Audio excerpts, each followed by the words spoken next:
And let's see what else we have. Progress Missouri is currently suing the Senate, but that's a whole different thing. And I actually support that. That's kind of weird. Well, the Senate is doing something stupid. And they get that ties back to Colorado, and that you had the arrogance of the Republicans back there, thinking they had this majority, they can do what they want. The Senate is now telling Progress Missouri, and they told me this, that I can't go into a public hearing and videotape without their permission.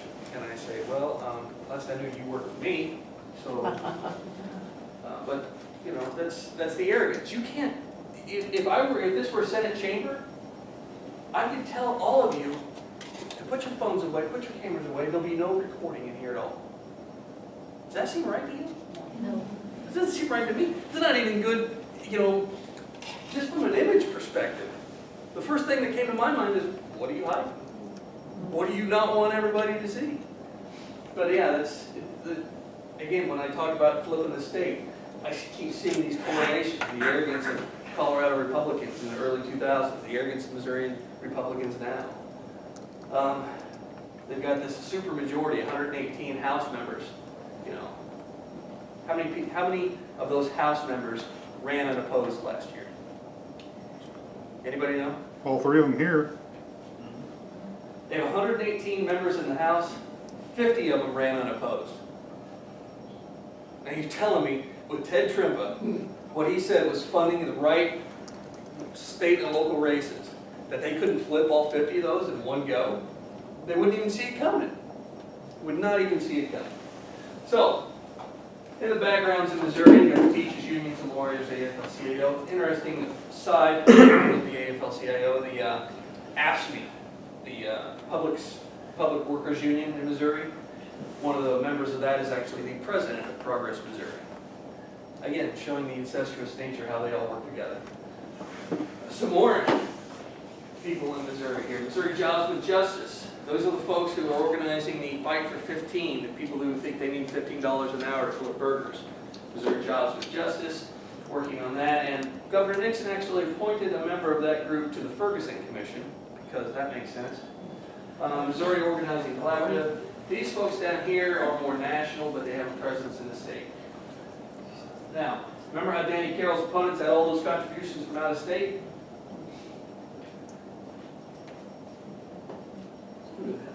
I think it's 60% short. I think she had more than that, actually. Could be. That's the date I had. Todd Aiken was a vocal opponent of gay marriage.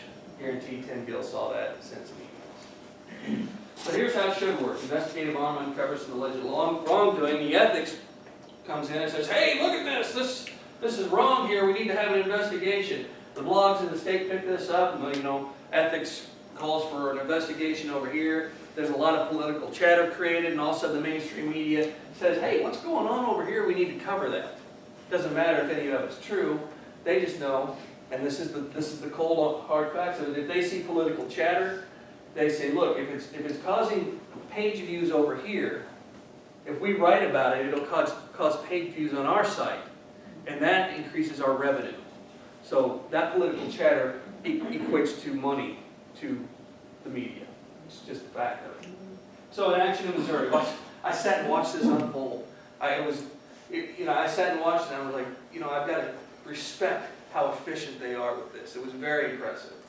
So I woke up one morning, and Progress Missouri, I go through 1,000 email or 1,000 headlines each morning just to put out the Show Me report. It's a morning bunch of links that I put out showing what's new in Missouri politics.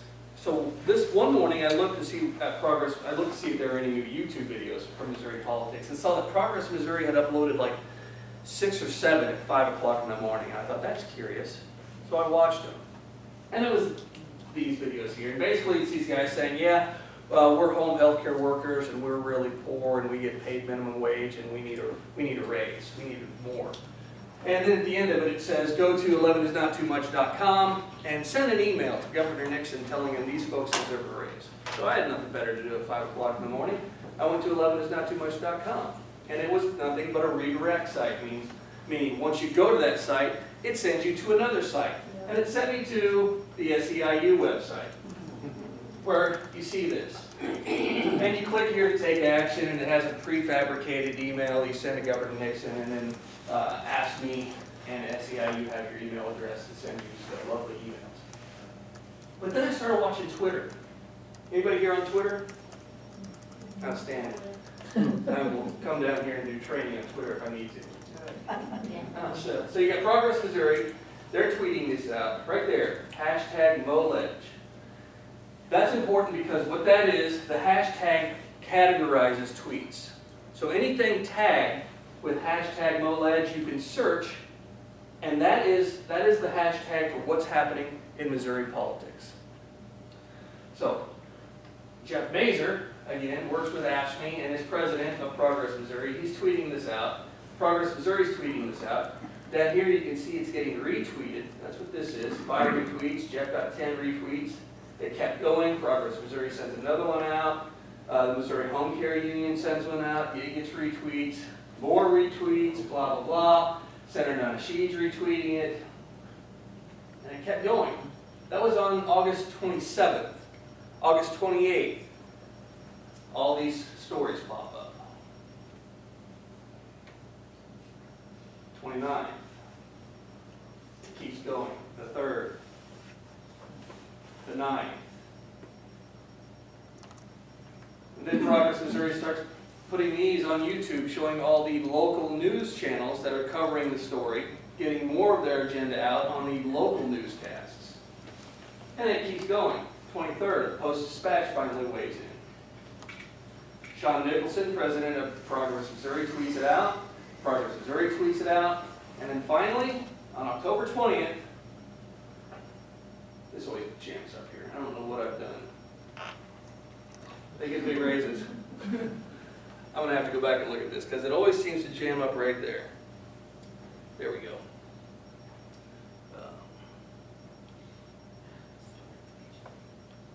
Where's my cursor?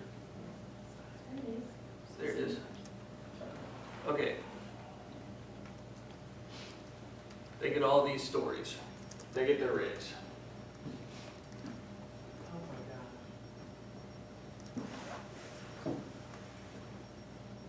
Yeah. Just like that. Put out the videos, raised some political chatter, got the media involved, and they got their raise. I've seen it happen elsewhere like this. The Springfield News Leader put out a story about the Show Me Institute, which is a think tank here. They made a claim that wasn't true at all. I proved it wasn't true in a follow-up report of that. Now they backed their claim with data from a Progress Missouri report, and then they backed that report with a quote from Jeff Mazur and Mark Jones.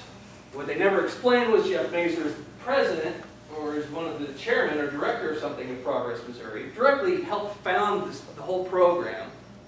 And so of course he's going to back their claim. Their claim's a lie. Mark Jones worked with Jeff Mazur. He is part of the Missouri National Education Association.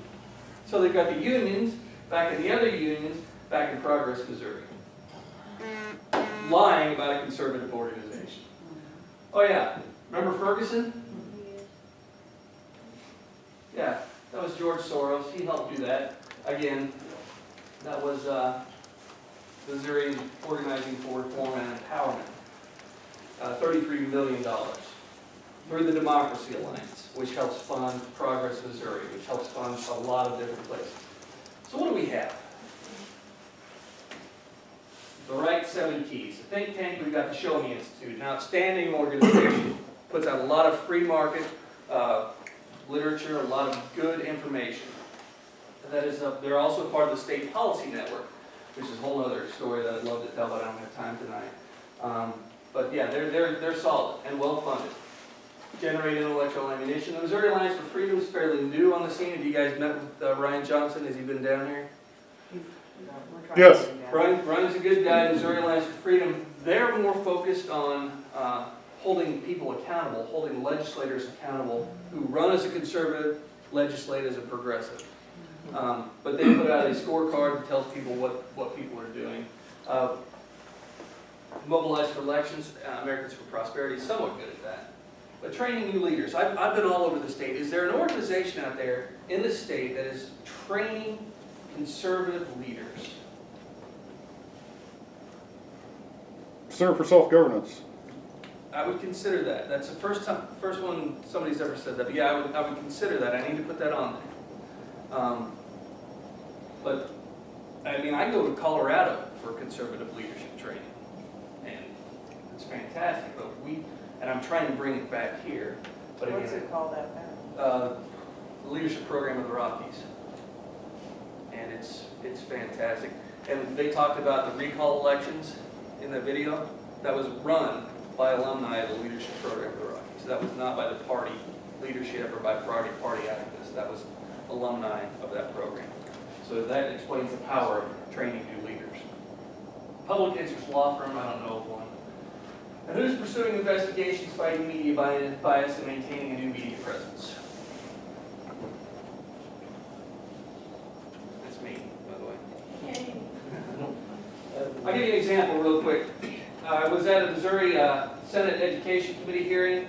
This woman testified that she was being bullied by her principal and by her fellow teachers over her opposition to Common Core. I took the video, put my brand on it, bam, put it on YouTube, wrote an article about it, sent it out to my friends in the blogosphere. Again, been doing this for 7 years. I've got contacts all over the country.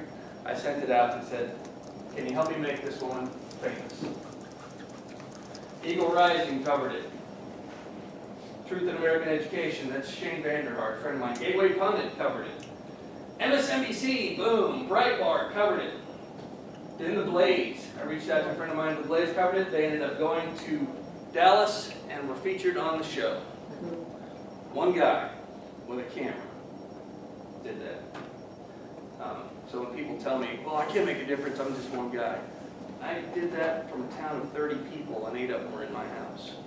You ever try to blog with 7 kids running around your house? Not easy. So what's happening in 2016? There's going to be a lot of words on this, but the main thing is we've got a lot of data. I don't think people fully comprehend the amount of data. Everyone was surprised by the mark. She's talking about 2012. If you look at the map, how many red places were blue in that Senate race? Does that sound familiar? McCaskill said she believes that by using data and targeting swing voters, the party can focus on defining Republicans as extreme, much like she did to Todd Aiken. That is exactly the Colorado model. She's telling us they're doing it here. I've never seen a senator, a U.S. senator, who is so focused on state politics as Claire McCaskill is.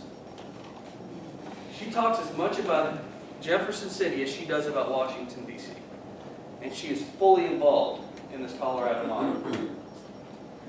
I'm going to skip to this right here. McCaskill said Democrat candidates will be able to use the data their campaigns gathered in 2012 to help effectively target voters in 2014 and beyond. Now, 2014, they took a shellacking. But let's be honest, their hearts were not in 2014. It was a midterm election. The top of the ticket was the auditor. They knew their turnout was going to be poor.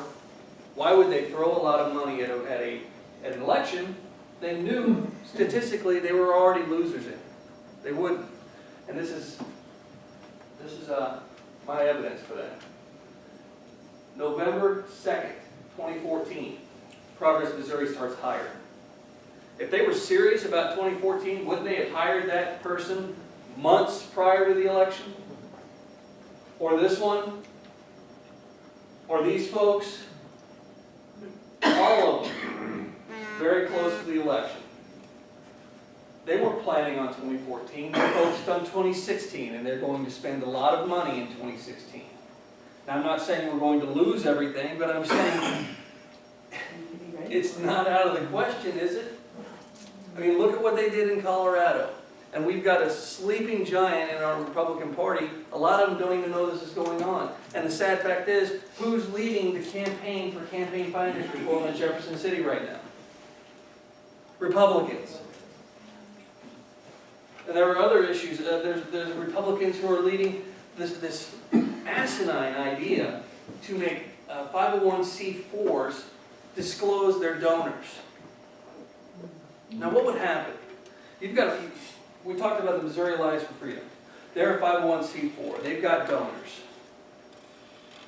They've come out in support of the Religious Freedom Restoration Act, which the gay activists say is a attack on, free license to discriminate against gays.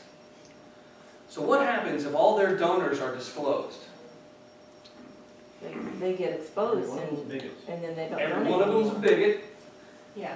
and they will have activists at their front door, just like that barber did, just for putting a sign up that said, if you smell like weed, don't come in here. Because the left knows how to organize, they know how to intimidate, they can get $33 million from George Soros to go riot. They will have people at those places of business. Now, how many of you folks, if you found out who was funding a leftist organization, would go protest? None of us would. That's not what Most of us wouldn't because we got jobs. That's not our style, you know? It's their right. They want to. But, and it's also a matter of privacy, but when I talk to folks, I'm saying, forget the privacy. There's a First Amendment issue there, yeah, but you've got to understand that you will destroy the funding base for conservative organizations. Because those businesses won't want to be exposed to the scrutiny in the media and the dealing, the trouble of having these protesters at their business every day, the loss of revenue they'll suffer, because we're not going to do that with the left. So we lose. That protection is there for a reason. So why do I tell you this? Why do I go around the state and explain this? Because a lot of times I see these faces when I'm done, just like, ah, we're so doomed. Because I want to change the paradigm. Who's seen that? Classic movie from the 80s, Jean-Claude Van Damme, Bloodsport. Senator John Lamping said to me one day, Dwayne, this is a blood sport. Politics is a blood sport. And let me tell you a little secret. I am a licensed professional ring announcer in the state of Missouri. You get the license for that? I had to get a license for that. I had to pay $20 to the state so I could scream into a microphone. Ridiculous. Why do I bring it up? Because from the second those guys or gals walk out of that ring, whether they won or lost, they are training for the next fight. They are preparing for the next time they walk into that ring. They don't wait until it's time for the fight to start ramping up. They don't say, well, the fight's, a week from now, I better do something. And that's the mindset a lot of us on the right have had about politics. We wait until it's the election, time to start ramping up, time to start organizing, time to start doing something. And meanwhile, the Democrats have been in the gym training every day for the next fight. It is a non-stop progressive agenda with these guys. Dwayne, can I say something? Sure. You mentioned the gun ban fight in Colorado a while ago, and I've tried to talk to people before. The National Rifle Association is one of the oldest civil rights organizations in our country. Agreed. And you tell people civil rights organization, and they say, you're not talking about the NRA. That's the NAACP, which is 50 years old. No, the NRA, which is 100 and some odd years old. Yeah. And, because it pertains to the Second Amendment, it's not a civil right. And I said, well, Education is- it's the Second Amendment. But that's exactly the kind of conversations we need to be having. Yeah. Those are those enlightening, those paradigm shifts, if you will, that change people's minds. Let me just finish this up and I'll do this. So why do I go around and tell these people, or tell this thing? Because I want the paradigm to change from election year politics to every day, that this is a blood sport and we need to be trained. I want you, first of all, change the way you think about what I do. A lot of people hear blogger, they think crank in his pajama pants covered in Cheetos and surrounded by Mountain Dew cans. Mostly true. But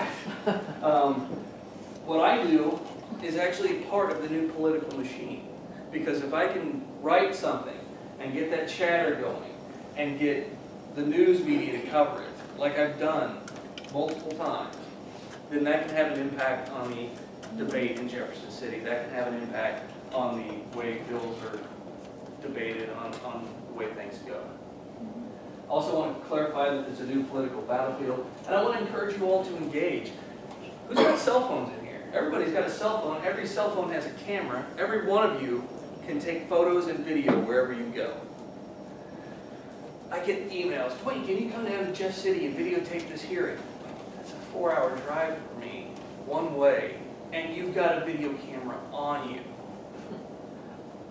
please, I don't mind coming down here and talking to y'all, but if you're here and you're at an event, take video. All it takes is that maybe 30 seconds of video, and you can change things.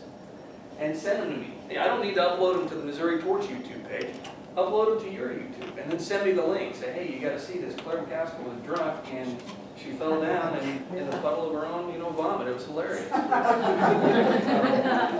Yeah, I'll take that and run with it. You should be so lucky.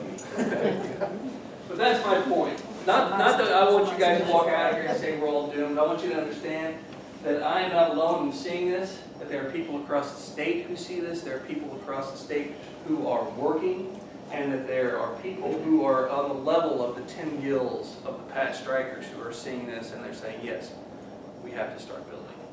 So change is being made, but every one of us has to think, I've got to be training.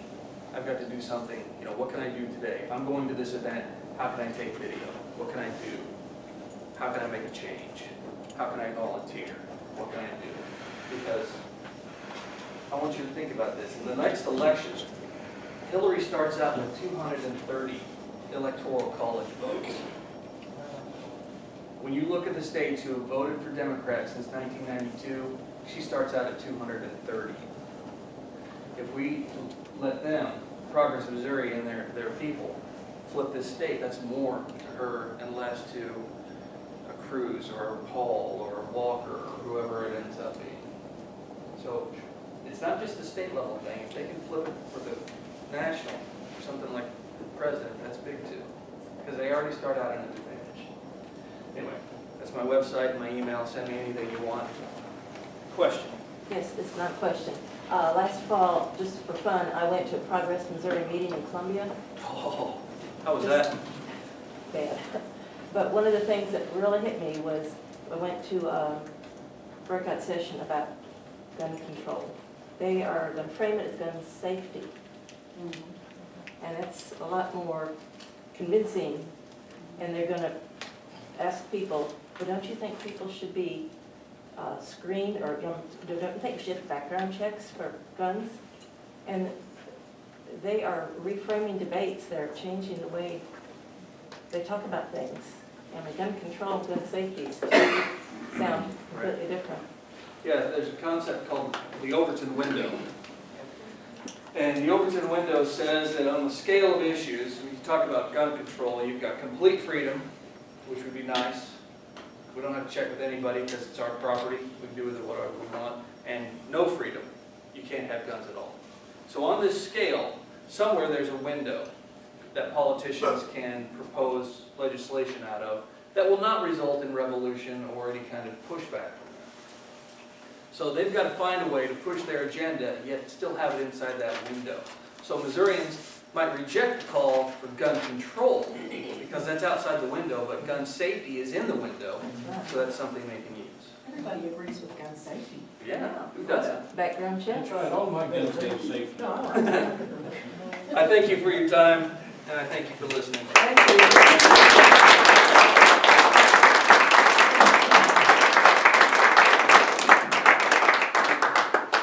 Wayne, you have a question back here? I'm sorry, go ahead. Go ahead. Here. What happened in Indiana? The legislature and the governor evidently went down the right path, as much as I can tell. Freedom of religion kind of legislation. All of a sudden, the media and the demonstrators, Yep. they just swarmed them. What, and as I recall, the Republicans started backing down under the pressure. What insights do you have about what happened there? Well, the Republicans couldn't message correctly, for one.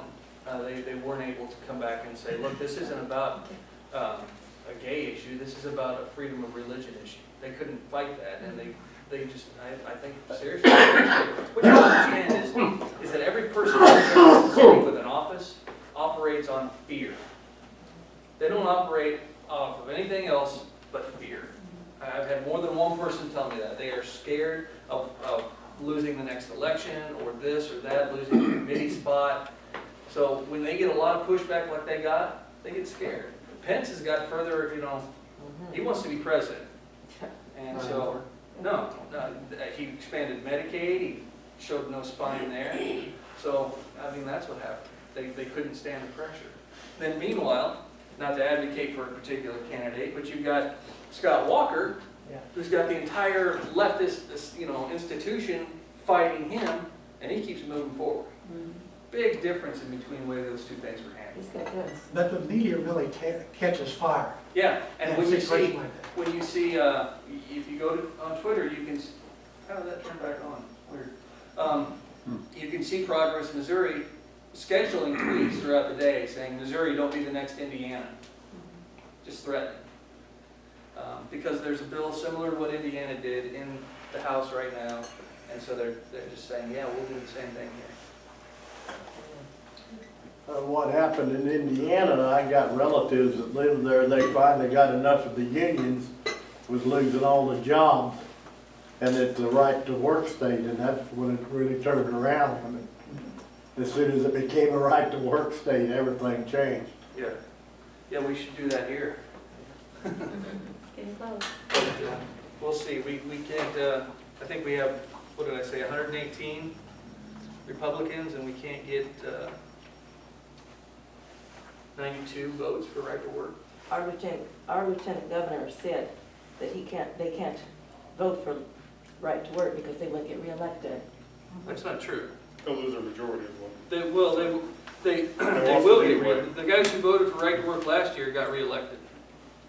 It's passed the House, it's passed the Senate committee, it's into the Senate, they're filibustering against it. I can tell you And the previous question debate is really an interesting one.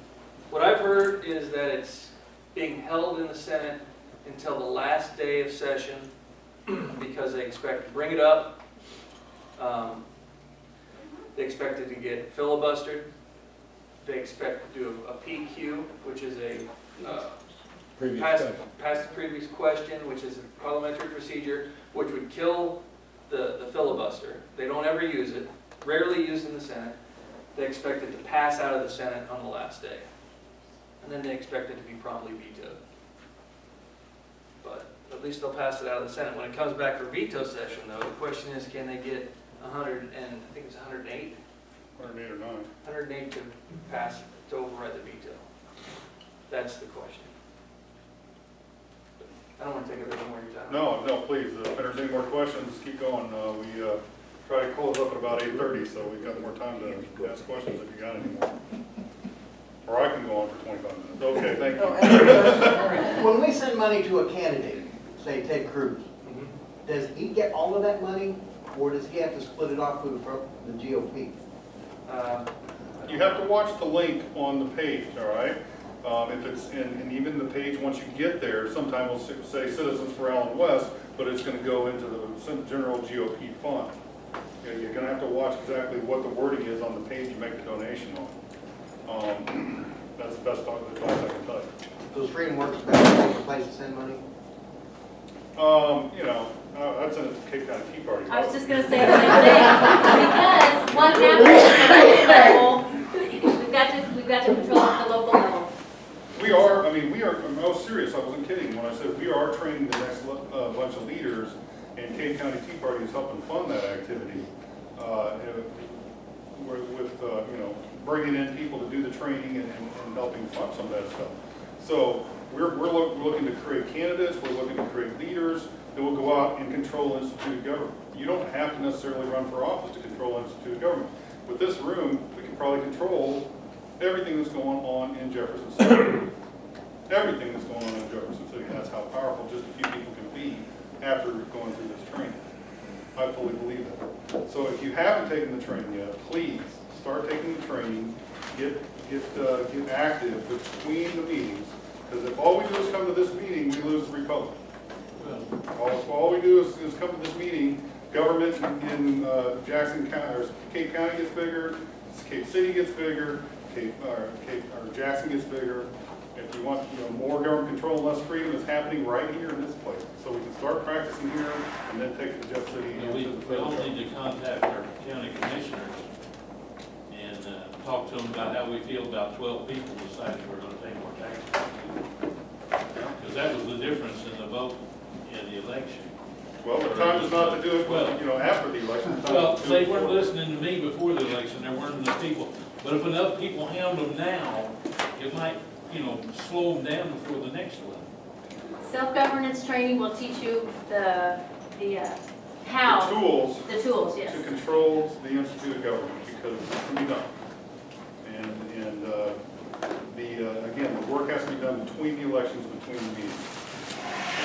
Well, that's why we need to start now before they bring up the next one. Right. So we're having training on May 2nd, level 1. I beg you, please come. Come to that training and see what it's all about, and see how powerful it is. Just one lone voice can be so powerful, and if we add many, many, many voices, it really starts to take. And if you can't come to the training, but you do want to support, then support us financially so we can have folks take the classes if they need help. Okay, one thing I would note is he was talking is, we really saw evidence of what happened in Colorado, right here in Cade County, in the recorder's election, all right? That's right. The challenger seized on one piece of information, spending on office stuff. Didn't matter. And he hammered that home, and hammered that home, and hammered that home. Just think how powerful it was.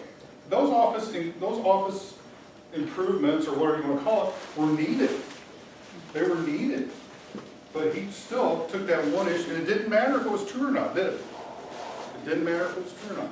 And that's what we're going to see at this next election. So Republicans or conservatives better get on the bandwagon and understand what their opponent's going to do. Turn the field around, right? What did Patton say? Defense is for losers, attack, attack, attack. Right? If you're explaining something, you're losing. If you're explaining why, you're losing. Attack, attack, attack. All right, just a couple of things to do yet. Well, really only one thing to do yet, 50-50 drawing. So if you'd like to get out your tickets, we've got our little list up over there, and we'll ask our speaker to pull out a ticket there. Does anybody want a ticket before they draw? Does anybody need it? There's a gentleman right there.